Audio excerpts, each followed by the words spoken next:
This is Raheem. And Amiri from Black Rabbit. And you're listening to Everything Fab Four on Salon.com.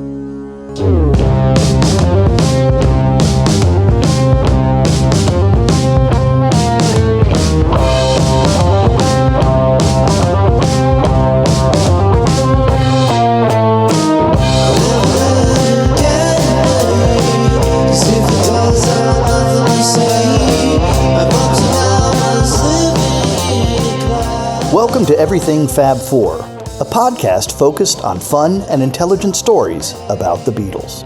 I'm your host, Ken Womack, music culture columnist for Salon.com and a Beatles scholar and historian.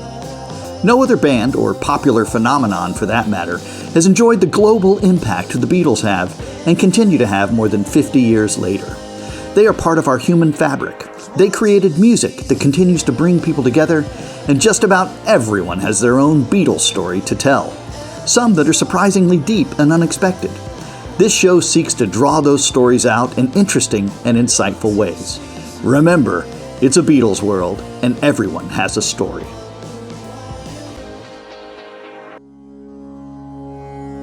I think if the Beatles are because it's those four, the same if you watch the Led Zeppelin becoming Led Zeppelin, it's the kismic getting together of a certain group of people, and I think that's very much what Rocky Horror was. The director, the set designer, Richard O'Brien, the costume designer, and us. And Tim Curry. Yeah, if you take anyone out of that equation, you wouldn't have Rocky Horror.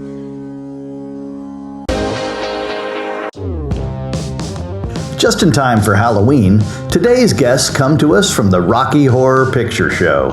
The longest-running theatrical release in film history, the Rocky Horror Picture Show is celebrating its 50th anniversary with original cast members Barry Bostwick, who played the iconic Brad Majors, Nell Campbell, who played the effervescent Columbia, and Patricia Quinn, who played the incomparable Magenta. The Rocky Horror Picture Show is the iconic little movie that conquered Hollywood.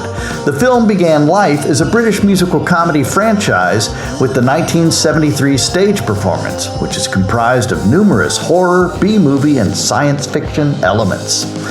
The stage show was adapted in 1975 as the Rocky Horror Picture Show film, which quickly gained a cult following. The hit movie stars Tim Curry as the devious and fabulous Frankenfurter, Barry Bostwick and Susan Sarandon as everybody's favorite nerdy couple Brad and Janet, Meatloaf as ex-delivery boy Eddie who dates a groupie, Columbia played by Nell Campbell, and Patricia Quinn as Magenta, servant to Riff Raff, played by the film's creator, Richard O'Brien. Barry Bostwick would enjoy a long-running role as Mayor Randall Winston in the sitcom Spin City, also enjoying considerable success in musical theater, winning a Tony Award for his role in The Robber Bridegroom and performing the role of Danny Zuko in the original Broadway production of Grease. Campbell is an Australian actress and singer who appeared as Nurse Ansalong in the 1981 film Shock Treatment, the sequel to Rocky Horror Picture Show. In 1984, she appeared as Beth in the BAFTA and Oscar award-winning drama film The Killing Fields. Quinn is a Northern Irish actress and singer who appeared as Dr. Nation McKinley in Shock Treatment. In 2012, she played the role of Megan in the horror film The Lords of Salem. The Rocky Horror Picture Show's milestone is being supported by a 50th anniversary tour, along with a bravura DVD release and a commemorative book publication. Welcome Barry, Nell, and Patricia. As we celebrate this anniversary, how did this crazy lark get started for you guys? Lark? This half-century lark. How about that? How about you, Patricia? How did it all start? In the beginning. In the beginning was the word, and the word was... Sorry. It began with an audition for a little musical called The Rocky Horror Show upstairs at the Royal Court Theatre in the King's Road in Chelsea, in England, London. And what did your agent say you were auditioning for? Well, He said, my agent said it. He said, I said, what is this about, this musical? It's a musical. And he said, I don't know. I think it's something about a circus. And he wasn't wrong. I've been in the circus ever since. Yeah. Amazing. So it has been a circus. What about you, Barry? But it's like I stepped into the movie Freaks, from way back when. Remember that movie, Freaks? Yeah. Oh, you bet. Oh, it was a great movie. It was a great movie. But and when I showed up, they just gave it to me because I'm such a big star, and I didn't have to audition or anything. But when I finally got to New York, to London, and I saw that these ladies were so good at being who they were. Your personality. No, nobody else can play these parts anymore because you are that part, and you are that part. Brad, on the other hand, you can get any schmaneel off the street, who's tall. To differ. Yeah. Very important quality that Brad and Janet have to have is to be innocent and to not send their roles up. Oh, that's true. They have to be the two innocents, and you and Susan Sarandon did that so brilliantly. Thank you. Yes, absolutely. And how did you hear about this opportunity, Nell? Oh, I was a 19-year-old busking tap dancing in the streets in London and being a waitress, soda jerk in a cafe, and Jim and Richard O'Brien and the musical director Richard Hartley walked in when they were putting the show together, and Jim just pointed to me and went, "There's Columbia." As I was tap dancing on the tabletop at the time. Now, I know that we're always all happy to work, so it must have been, a delightful opportunity in that sense. But you couldn't have imagined, right, that it was going to explode into this kind of cultural phenomenon. Funnily enough, Pat did know. She did know, and she told us that at the time. You did know? Did I? I don't know. You must have known. Yes, I also was aware of it. No, Richard O'Brien. Otherwise, I wouldn't have taken the part. Of course, I knew it was For going to be. £18 a week, which is about $22 a week at the time. Uh, I like this in the lunch breaks. I used to go down the King's Road and busk, and I'd come back. I'd have made about £5 each day to add to my £18 a week. God, I wish you'd taken me. I know I should have. Yeah. When did it start to occur to you that this was going to be something unusual then? I mean, unusual in terms of success. It probably felt unusual from the get-go, right? Do you mean the little show or the film? Oh my gosh. Well, the whole phenomenology of it, right? It's become part of our culture. Well, because the little tiny show, theatre production that Pat and I were in 1973, in a tiny cinema in an attic above a theatre, was an overnight sensation. Could not have been more of a hit. And then, of course, a year and a half later, when the film came out, we filmed it a year and a half later. It came out 2 years after the show. It was a total flop, as you know. Mm-hmm. Then I'll let these two answer the rest.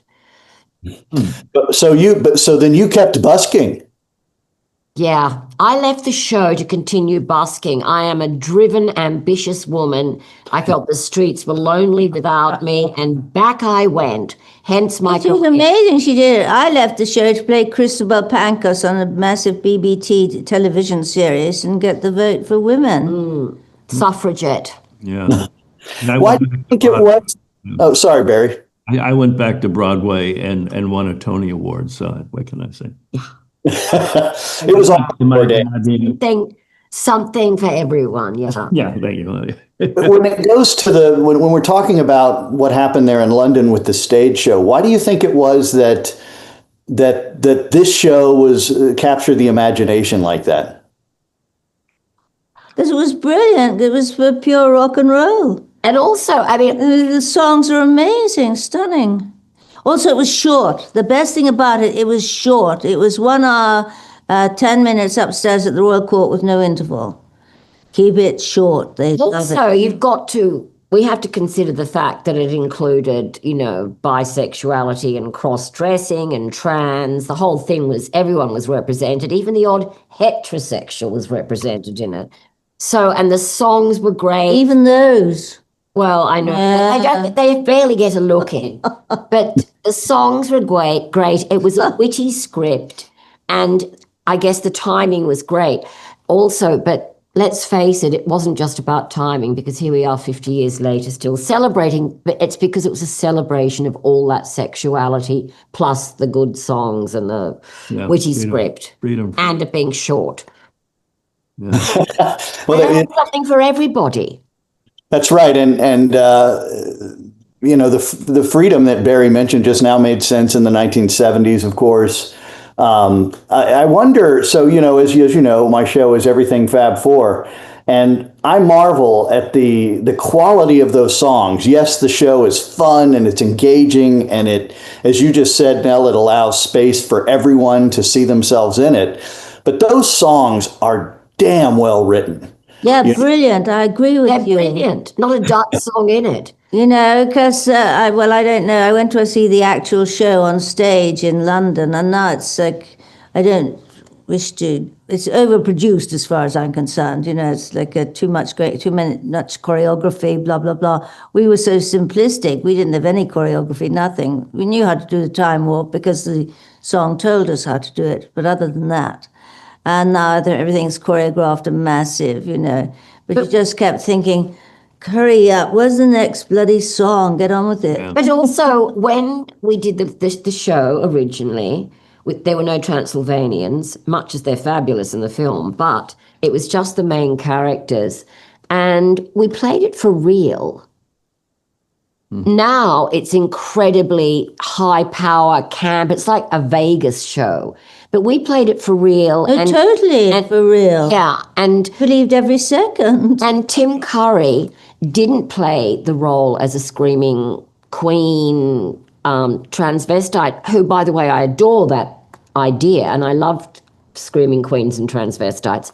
But he played it for real, which is why people responded to him in the way they did. And they were touched when he sings, his song toward the end and what happens to him. And so everyone was affected by it, which I think in the stage production, that doesn't happen anymore. But I think the film still has that feeling of a sort of reality to it all.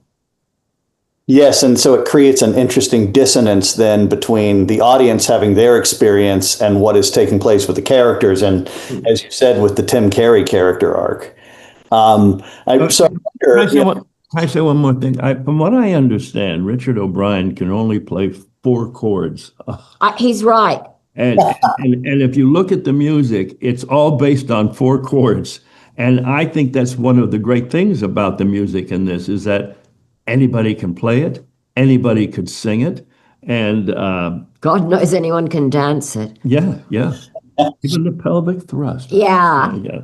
That's right. And the simplicity, as you said, Barry, of those chord structures, and then you throw in the fact that they're not as simplistic in terms of verse and chorus and bridge. Exactly. There's a lot of variety in that way, and that's where I hear the Beatles. I mean, I wonder, just for the record, if you could tell my audience about when you first discovered the Fab Four, and did they have an impact on you or not? Can I just interject for a moment to say that the musical director, Richard Hartley, and without taking anything away from Richard O'Brien, who would at the directors when we were rehearsing the show, which was only a 3-week period, but many of the songs were written during that time at the request of the director. Can you write a song for Janet to express the opening of her sexuality? And could you give the 3 servants a dance song and include some kind of dance in it? They need their own song.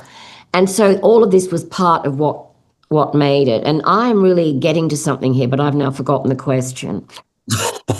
I feel like it's a magnificent... Oh, I know. I know it was something to do with the Beatles, but anyway, carry on. Well, I just wanted to say that Richard Hartley, as the musical director, worked really well with Richard O'Brien. For instance, when Richard was told at the end of the day about the servants needing a dance routine song, and he went home and with his wife choreographed the time warp and he wrote the song.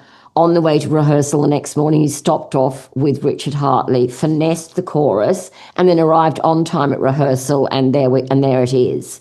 So he did. Of course, he wrote the songs, but I think working with Richard Hartley was a marvelous person to work with him. Yeah. And, he contributed a lot in that regard too, as did everybody. Well, and the idea of something being collaborative, of course, is Beatlesque, isn't it? Well, that's what I think. If the Beatles are because it's those four, the same if you watch the Led Zeppelin becoming Led Zeppelin, it's the kismic getting together of a certain group of people, and I think that's very much what Rocky Horror was. The director, the set designer, Richard O'Brien, the costume designer, and us. And Tim Curry. Yeah. That's right. And you and me. Of course, and people respond to that, right? I mean, we respond to that energy. Yeah, if you take anyone out of that equation, you wouldn't have Rocky Horror. Now, Barry, do you remember, did you see the Beatles on Ed Sullivan? Yeah, I think I did, sure. I was dressed up as a 14-year-old girl at the time with a wig, and I snuck in and screamed, but I didn't really hear them at the time. But when sorry. Don't worry. He can edit that out, darling. Okay, no, yeah. So when I graduated high school in '63, which was the year that Brad Majors graduated high school. And so when I went to college, was that a laugh? Yeah. Why? Because I never knew. It's a coincidence. It's a coincidence, yes. So because I have a badge that says, whatever. And so when I went to college, we always waited for the next Beatles album. It was such a celebration, such an evening. We would leave campus and go to somebody's apartment or something, and they would get the fresh vinyl, and we would listen to it. And it was... it wasn't a very long wait either, was it? No. There was... They come out so closely together. Yeah. And when they made... Not like now where you wait 5 years, right? Right. Well, how many did they make, like within a three-year time or 2-year time? 6 or so, right? I mean, I was going to say about 6 or 7, Yeah. Let It Bleed was the last one, yeah? Yeah. I mean, sorry, not Let It Bleed, that's the Stones. Stones, they were only just getting started. Wait there, what are the guys? And I was just taken recently by Scott Standard, our producer of this stuff, to Abbey Road Studios to record the talking version of the Rocky Horror songs, which we've just come out on vinyl. Yeah. All three of us are on it. Yeah. So it was stunning to be in the studios of Abbey Road. Of course, I live near Abbey Road Studios in London, and I know the crossing and I know everything. But to actually be in there was wonderful. Oh, well, I can't breathe when I'm in that room. I feel unworthy in a lot of ways. There are a lot of parallels in what the Beatles created in terms of audience and that kind of creative space that then allows other phenomenologies like yours to come along shortly thereafter and capture the imagination, right? I mean, I don't think there's any connection at all. I think Richard O'Brien had this idea to write a rock and roll musical based on Frankenstein, and the rest is history. And he was a big rock and roll fan, and he loved science fiction movies, which is when the first song he wrote for it was science fiction double feature. He hadn't written the script, but he refers in the song to a Brad and Janet. So Jim Sharman said, why don't you flush out those characters? And that's how it all continued. But there was no connection to the Beatles. No. I think you're very Beatle-oriented, and you're seeing it in everything. Put it together, man. That's right. I think Yes. Yeah. Really? Yeah, maybe I have some kind of derangement and I see it all over the place. No, there was absolutely no connection at all. The fact that you're a fan. No, it's great you're a fan, but Richard writing this had nothing to do with the Beatles writing what they did. I mean, music carries on through the years. But the fandom issue is what has kept Rocky Horror Picture Show alive for 50 years, is because there have been people who have seen it 600 times, 1,000 times, and they still bring people to the theater who are virgins to seeing it live, with a live shadow cast.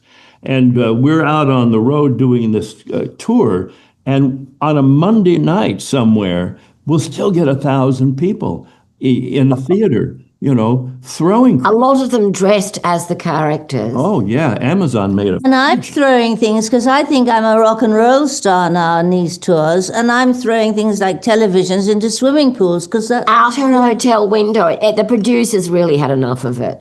I know. Really? You're throwing televisions? Yeah, it's true. That's what they do. Rock and roll behavior, right? Yes. And that's a real what I rock and do roll now. star. I go to sleep. And I have queues That's outside more my American. room as well. Oh, I'm American. Yeah. All right. We're much racier from other countries. She's Irish, I'm Australian. Yeah. That's right. You guys have the corner on that. And, Yeah. having 1,000 people in a theater in 2025 is a pretty amazing thing.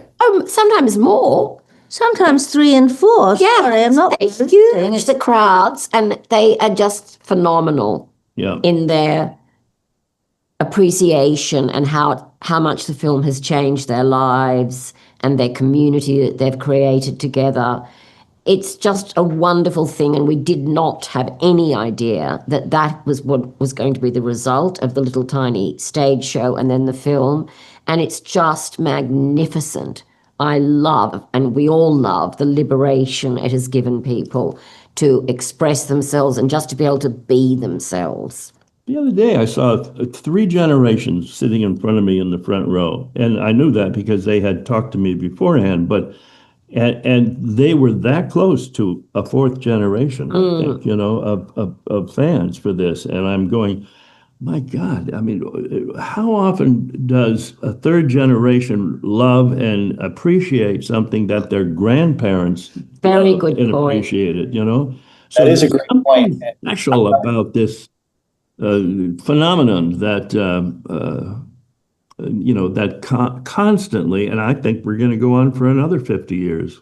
I would be surprised. Jaws has just turned 50, but how many people do you see dressed as sharks Only at those midnight? Yeah. it's very rarely, and that therein is the majesty of this, right? Is you're able to enjoy this milestone and measure that time. And here's how I'm going to make my Beatles connection. Get ready, Nell. The thing that breaks my heart about them is they create this musical fusion, right, for all time, and because of selfishness and awfulness, John Lennon and Paul McCartney never had that chance to do this and really take the measure of the greatness. So congratulations to you for being able to do it. We're the Fab Three.